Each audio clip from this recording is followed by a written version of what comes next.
permission of Hashem, I hope all of you are okay. This week we talk about two kinds of shalom. This week is Parashat Pinchas, and this parasha we talk about the shalom that Hashem had with the Jews. Because when things are no good between Jews and Hashem, when we don't respect Torah and mitzvot, so Hashem is not in peace with us. He's not in peace. He's not with us, and unfortunately things could get worse. And when the Jews in the desert, that's what the Torah said, when the Jews did a lot of sin, and it was something bad was going to happen to them, so Pinchas, the son of Eliezer, he directly made his life at risk, and he went to fight those who were doing these sins. And then Hashem, he forgot to punish the whole Jews. And the Torah said, Hashem, he said to Moshe, tell Pinchas, because the action that he did by risking his life to stop the Jews not doing sin, so I give him shalom. I give him beriti shalom. Because of him, I did shalom with the Jews.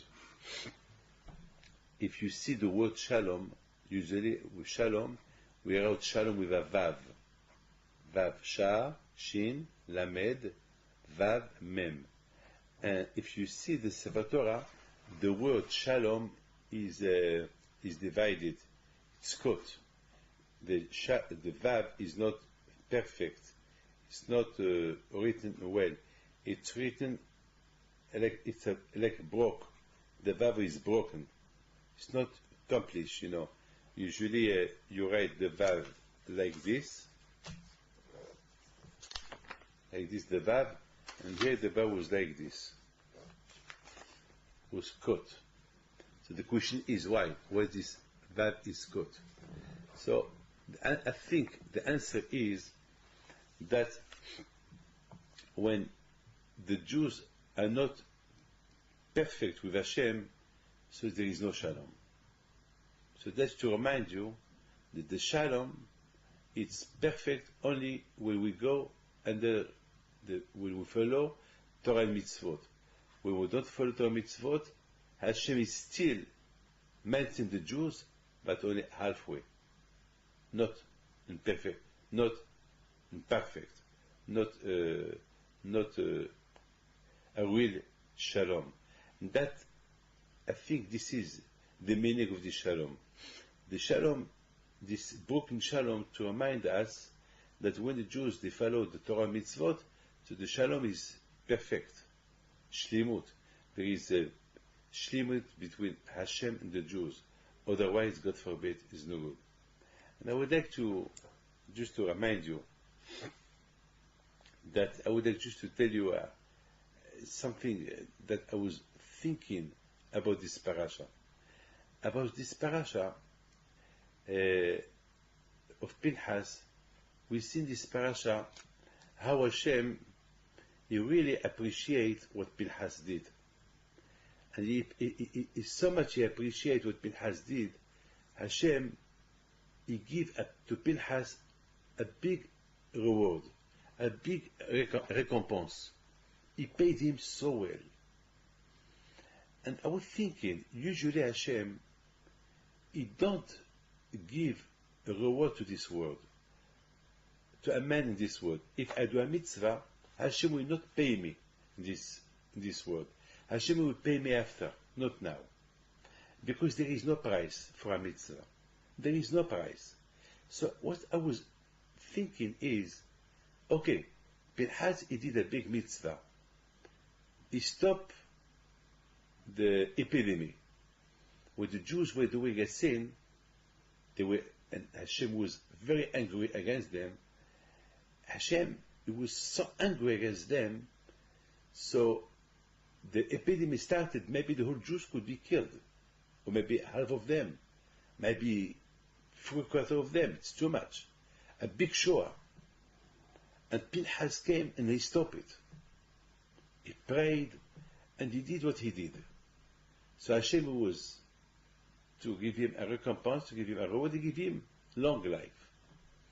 And we know, according to our Chachamim, our rabbis, that Hashem never paid this world. When you do a mitzvah, He doesn't pay you. He will pay you after. Because there is no price in this world. There is no price to a mitzvah in this world. I mean, a mitzvah has no price. So the only way Hashem can pay you is after 120 years. When you die, you go up there, He pay you. But in this world, Hashem doesn't pay. So I did not understand. Pinchas did a big mitzvah. So why Hashem paid him? By giving him shalom, by telling him you will have a long life. He give him kihuna, that from now on, from Pinchas, the kihuna will be forever, because till that time, anyone from Shevet Levi could be a Kohen, but not from the family of Aaron. And now Hashem said, from now on, from only the descendant of Aaron, a Kohen, will be Kohanim. No more. Only from Aaron.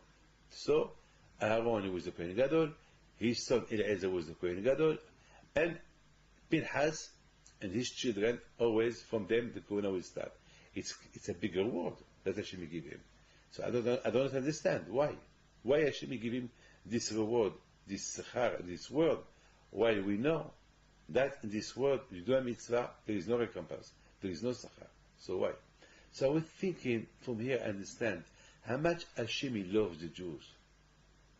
Even if when the Jews they do sin, Hashem He loves them, and Hashem He love somebody or anybody who will do something to stop them by making sin. When there is an epidemic and somebody help them, Hashem Yotzei Mina, Hashem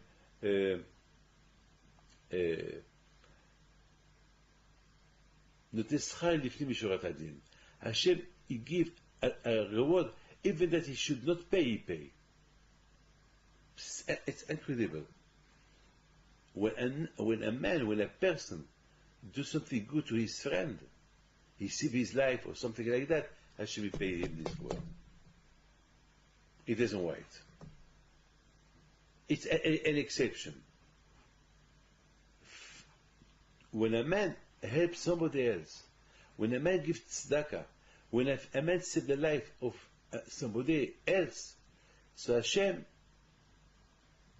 for Hashem, it's an exception. He will not wait to pay him after. He will pay him now, and He will pay him after. So this is why the shalom was broken. Why the shalom is broken in the Torah? To remind you that Hashem will give a reward now and a reward after. You see, shalom is broken. There is half. There is the vav is broken. Half of the vav is up, and half of the vav is down. That means that Hashem will give you the reward up there after what you did, because you made shalom between Hashem and the Jews, or between or you did something, and beside the reward that Hashem will give you down here. This is the meaning of shalom, the broken shalom. The vav, this is broken halfway up and halfway down. This is something incredible. Now, we know one thing, Shlom Bayit. Shlom Bayit, it's something very, very important. I was thinking, why Hashem, He did not create Adam and Chava together? Why Hashem He create Adam alone? Why not Adam and Chava together? And I was thinking that Hashem, He wanted that the man will appreciate the gift that Hashem give him. Because usually a man is stronger than the woman. Physically stronger. Even the way he talk, the way he act, always the woman is less weak than a man. Okay, there is some women that they are strong, but most of the women are weak. So Hashem was worried that if Hashem will create the man and the woman together, so the man always will be stronger. He will push his wife down all the time because he's stronger than her. So that's why Hashem, he wanted that the man will see all kind of animals, male and females, and he will see himself that he has nothing. And he will see, and he will ask Hashem, everybody has a male and female, and me, I have nothing. So Hashem told him, now you ask for something, so I bring you something. And then he bring the woman.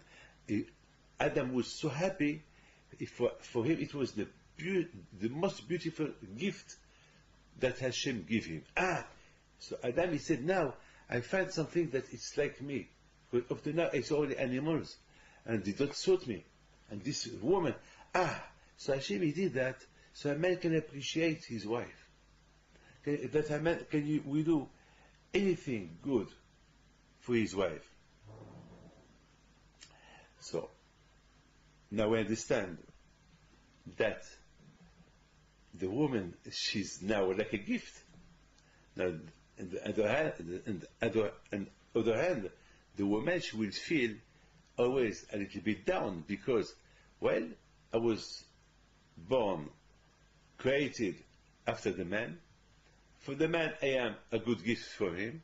He will use me as a good gift, but still, where is my place in the house? Where is my place in the world? What, I will be always dominated by the man? What's going to happen to me? On one hand, it's good for the man, on the other hand, it's going to be bad for the woman. So Hashem, he did something incredible. That Hashem, he created with the woman Binah Yetera, a special intelligence, something that the man has not.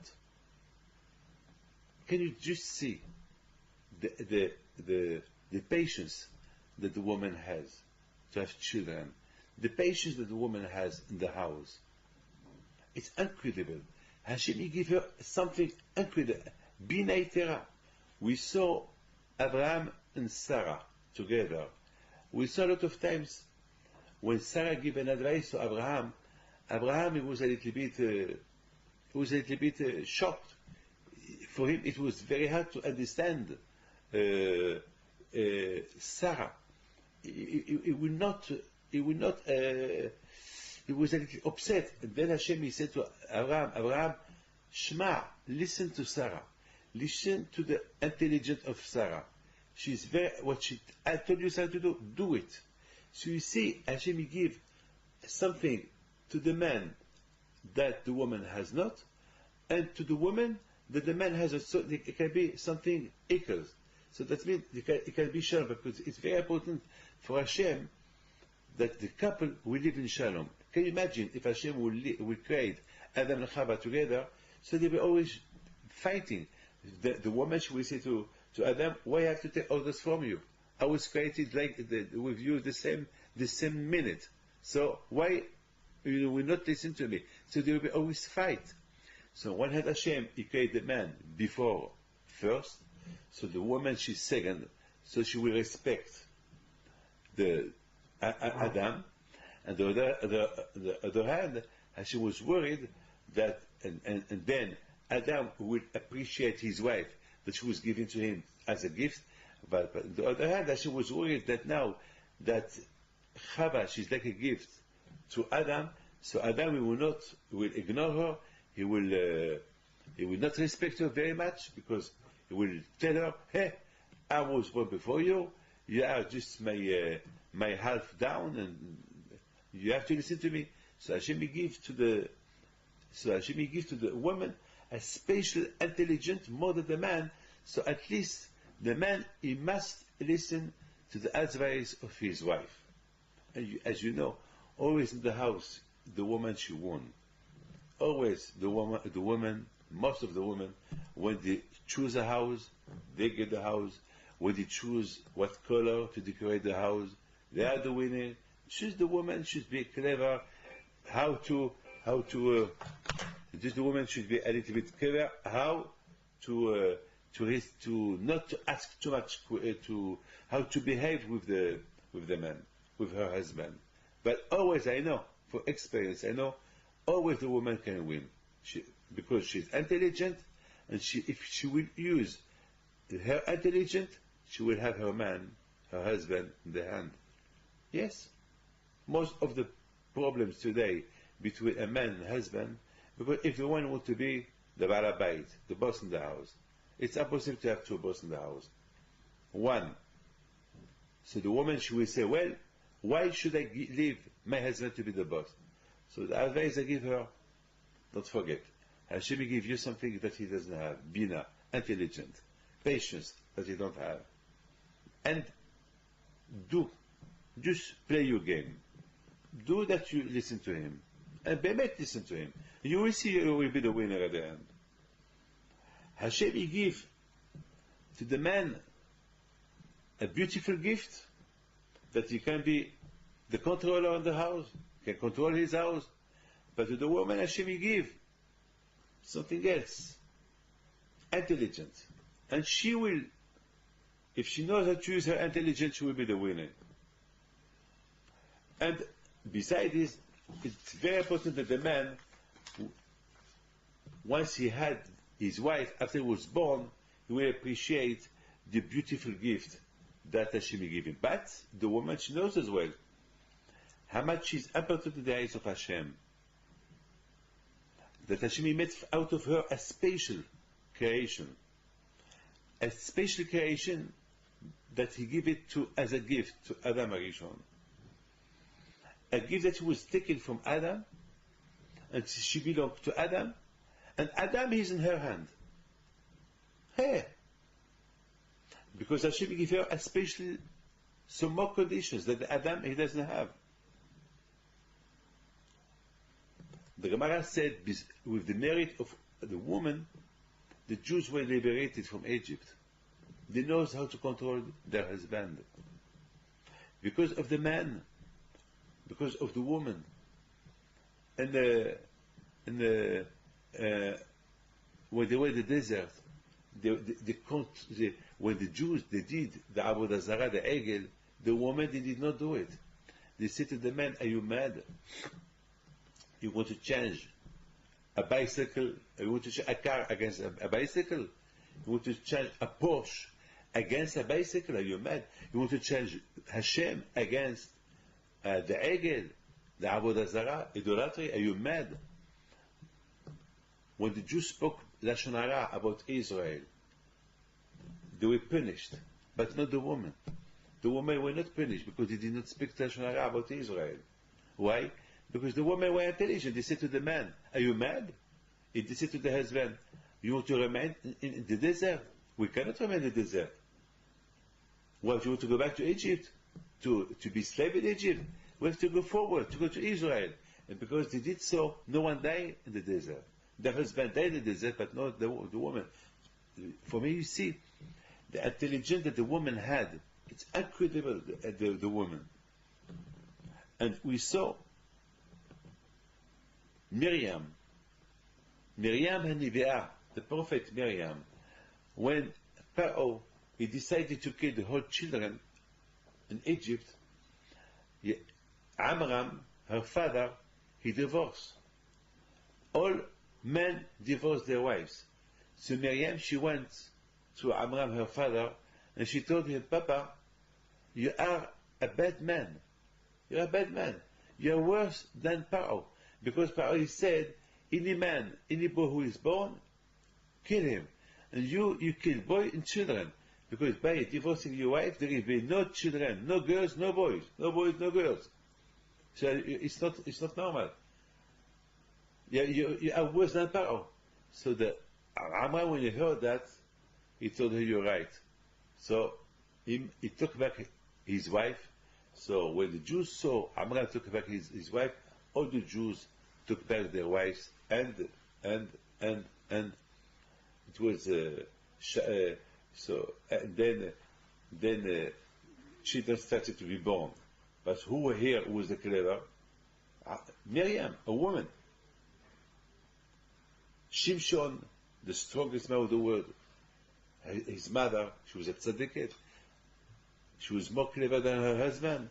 I can give you thousands of examples about women, patience of women, the tzidkut of women, and it's it's everything is in the head of the woman.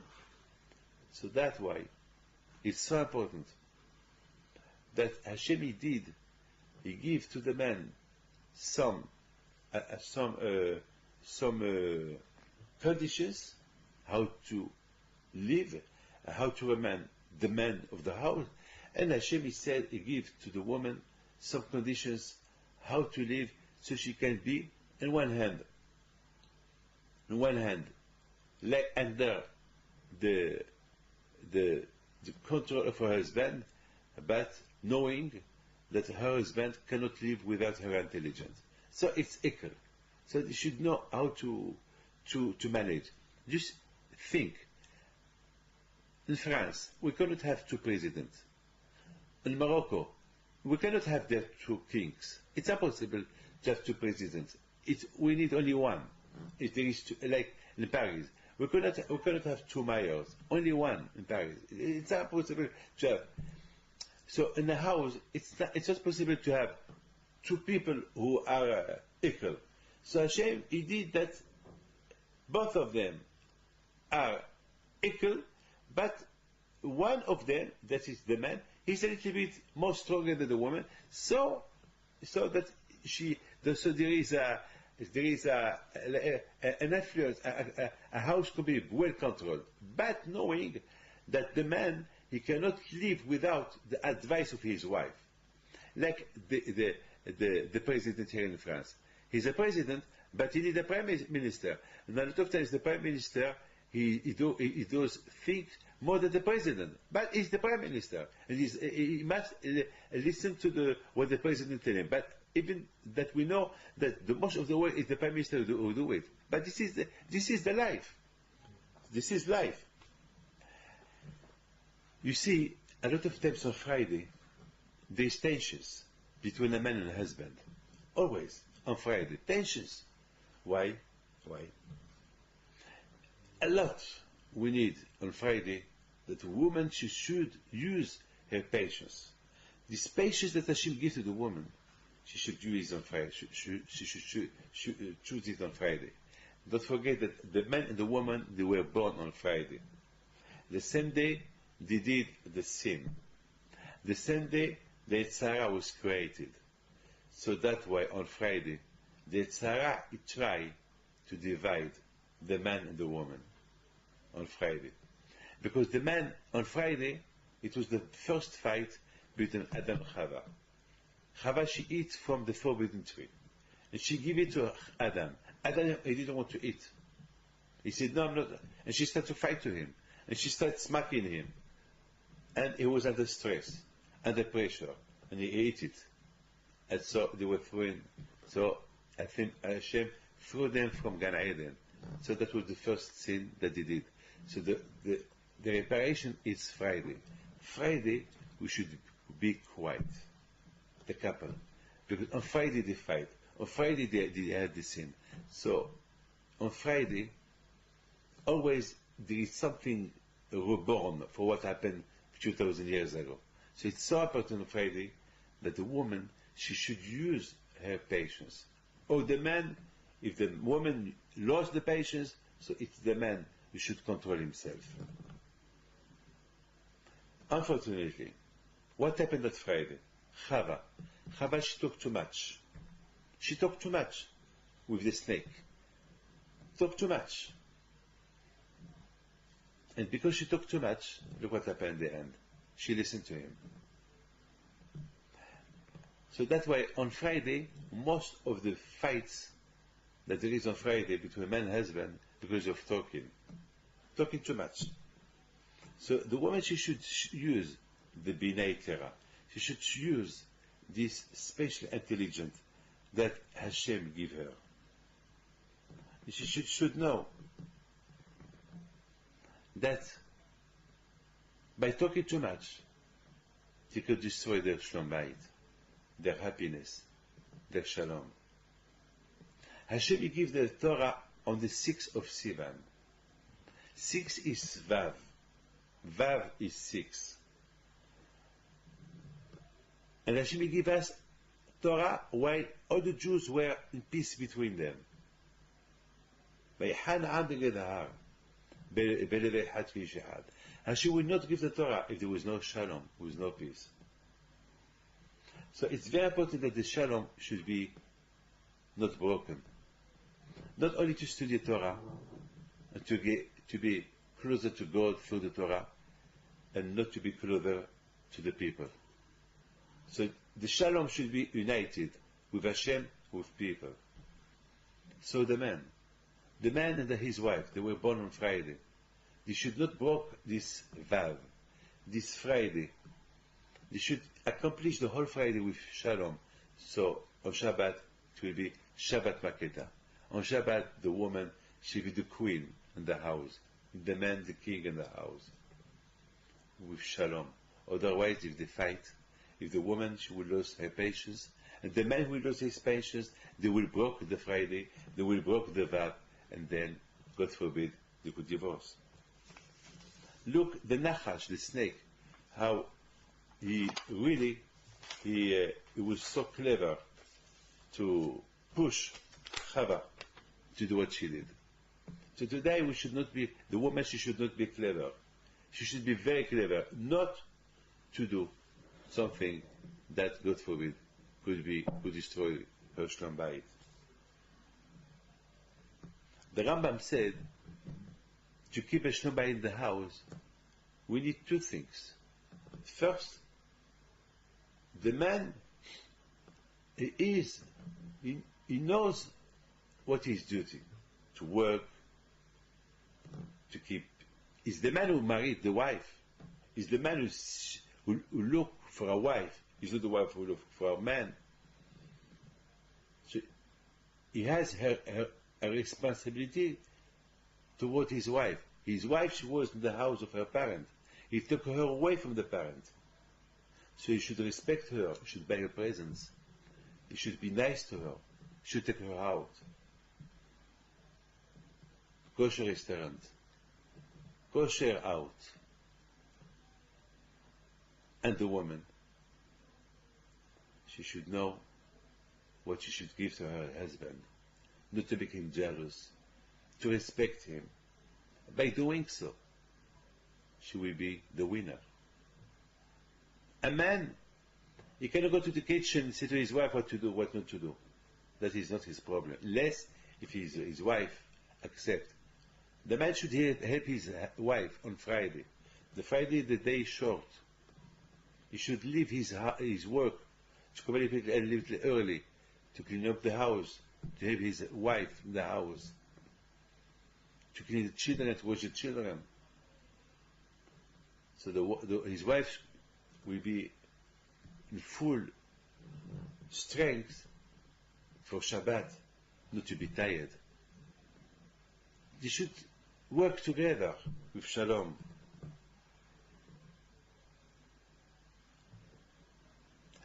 The Gemara said, Rab Shamalai said, that Hashem, He created the animals, then He created the man. And when the Torah talk about sacrifice that we should bring to the Beit HaMikdash, the Torah talk about what kind of sacrifice that we bring, and then how much we should have emunah on Hashem. Emunah on Hashem is not easy. To believe in Hashem is not easy. You have to work very, very strong to have emunah on Hashem. When you have emunah on Hashem, you win. Today, we talk about the Mondial, the football. Everywhere we talk football, Mondial. Now, this week, we still have few games. Who's going to be the champion? And one think, Brazil will be the champion. Argentina will be the champion. People today talk about Argentina and Brazil. But they get surprised. Who knows? Maybe Ghana. Who knows? No one knows. No one knows because we saw a lot of surprise in those games. But what I learned from these games, football games, is I see the street empty, like Yom Kippur. When I was in Argentina, the morning that they played, I don't know who they played, the streets were empty. I imagine this week when I get here, we'll play, I don't know who, maybe Germany, I don't know, or I don't know. But I'm sure that the roads will be empty, completely empty. The more the game will be interesting, like the Mondial, then you will see really the game. Even the mosquitoes will be watching the TV. What I learned from the Mondial is how much people love football. Even people that they don't love football all life, but on those games they are interested to know. Even me, I want to know who won. I don't watch football. I don't like it. I don't like it. Maybe I like it in the Mondial, but I don't watch it. I will, but I want to know who won. Because people, it's affluence, it's because people, they they wash your brain during a year. Mondial. So if you want to know what's going on, even people that they don't like it, they will like it. And there is people who like it. But what I want to tell you is that during these games, people show how much they love the football, how much they will do anything for the football. They will wake up in the morning early, they will not go to work, they will lose money, they will go to South Africa, they will spend money, football. People, I don't know. They're excited, they're happy, and when there is a goal, they're jumping, joy, wow! And the day that the team that they wanted to have the Mondial, to win the Mondial, they win, they will get drunk, they will not sleep, they were so happy. So my question is, for people who believe in God, did they show to God love like they love the football? And the moment when they watch the football, do they think about God? Do they love Him? Do they have the same love to Hashem? The team of a Jew is the Torah. My team is my Torah. Do I love my Torah like I love the football? Do I love the balloon as I love? Do I love God as I love the balloon? Have I done something special for God like I do for the football? Honest, from the football, I learn myself how to love God. I learn how to love God. And the day that the Mondial came, and the joy that you see everywhere is having that his team won the Mondial, the cup. So I will have another question. Have I been happy to do a mitzvah or to come to pray the same way I'm jumping when there is a goal, when my team won? Just imagine the two teams in the Mondial are playing, and at the last minute, one break and shoot a goal. Wow, wow, wow, wow. The people are mad, happy, crying, screaming. My question is, have you done for Hashem like this? Hashem give you life. Hashem give you love, money, happiness, health. Have a man who has a cancer and he's okay now. Has he been happy with Hashem like he was to watch this game, this team? The way he's happy now? Well, this is a question. This is my story. So, and there was a man who came to see me in Israel. His son married a bad woman, a woman that she has some boyfriends. And the father told him, how can you marry a woman that she did not break with her boyfriends? So he said to his father, I don't care, Papa, I love her. He came to see me. I told him, so what the news? He said, well, they're gonna get married on Sunday, but I don't want to go to the wedding. But I will be upset. So I told him, you know what? Go to the kotel. The day that he gets married, go to the kotel and pray there. What do you lose? Okay, he said. I did not see him since then. 4 years I did not see him. I saw him 2 weeks ago. He came and told me, you remember me? I said, no. I said, you remember? He told me the whole story. I said, I remember. So what happened? He said, well, I did what you did, or what you said. I wanted to kotel the day that he got married, and I wanted to kotel the minute that he was under the chuppah with that girl that I didn't want him to marry her, because it was silly. And after, we took a taxi to go back to the hotel. And the taxi, the driver, is a Jew. He told us, I see you have a sad face. I'm sure that something bad happened to you today. So we said to him, yes. So he told us, do you have any problem with your children? So I said, yes. Did your child marry somebody no good? Or is out with somebody no good? I said, yes. So he told him, the driver, I said, you know what? 4 years ago, I had a problem. My son, he wanted to marry somebody no good. And I went to Sir Rabbi David Pinto, and he told me, look, there is nothing you can do. Anyway, they will get married, but one day they will divorce. But the day of their wedding, you know what you should do? Go to the kotel. At least cry there, pray there. That's it. And that's what I did. And Baruch Hashem, my son, he finished with that girl. He divorced her. Because she had boyfriend. She was married to my son, and she had a boyfriend. Silly. What kind of love that? So the driver, he told me, no, go to Rabbi David Pinto. Maybe we'll help you. The same way he helped me. So the Englishman, he was shocked. He screamed. He said, well, that's what we did. We went to the kotel because he told us to go to the kotel.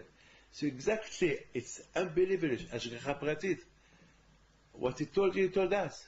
And all of us will meet together in this taxi.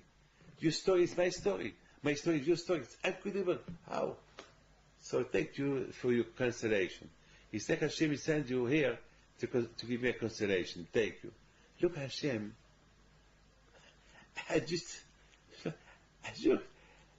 maybe you may say it's a coincidence, but it's a coincidence that I could give this advice to people. But to meet the same day, the same minute, the same hour, with a man that he did what I told him to do, what I told those people to do now, it's one of a billion of a percentage impossible to happen. But it happened. This is Hashem. How much we should do all what we can do to be always with peace, shalom with Hashem, to be with Him. That the Vav will not be broken. A real shalom with Hashem. Like Pinchas did by punishing this man who did a big sin, the epidemic stopped, and Hashem meets shalom with the Jews. God bless you. B'ez Hashem, I hope that you will come with us to the Hilula of Rabbi Chaim Pinto, B'ez Hashem, on the 2nd of September. B'ez Hashem, God bless you, and I wish you all the best. Thank you.